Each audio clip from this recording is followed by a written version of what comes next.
Kasama ko po siya ngayon. Andito po kami sa venue. Andiyan kayo? O sige, pupunta ako dyan ngayon. Ang susunod na programa ay rated PG.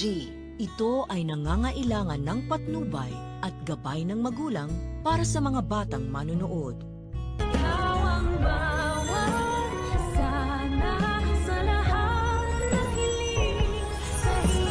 Pwede naman na magstay ka muna para kasayin natin yung mga bata. Sige na, para kay Lolo.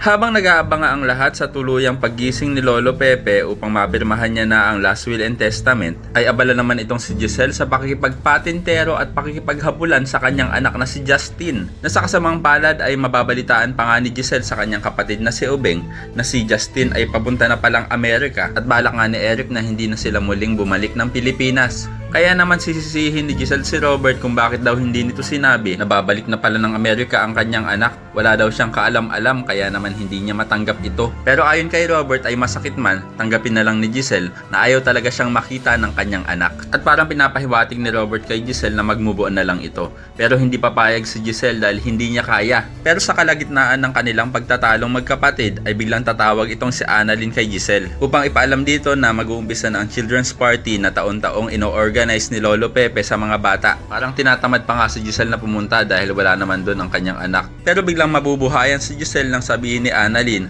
na nandoon ang kanyang anak na si Justin at pagmamadaliin na ni Annalyn ang kanyang tita dahil baka bigla na lang umalis itong si Justin. Kaya naman aabangan natin na malaman kung magiging matagumpay ba ang pakay ni Annalyn na pagharapin ang kanyang tita at ang kanyang pinsan. At malalaman din natin kung anong magiging sagot ni Doc Lyndon kay Luke kung bakit ayaw nitong pabalikin si Annalyn sa Apex. Kaya naman ko isa ka rin sa mga umaasang sana magkasundo na ang mag-inang Giselle at Justin ay pakilike ang video na ito and don't forget to subscribe para naman mas lumakas ang puwersa laban kila Moira at Zoe. Thanks for watching and see you next time. Bye bye.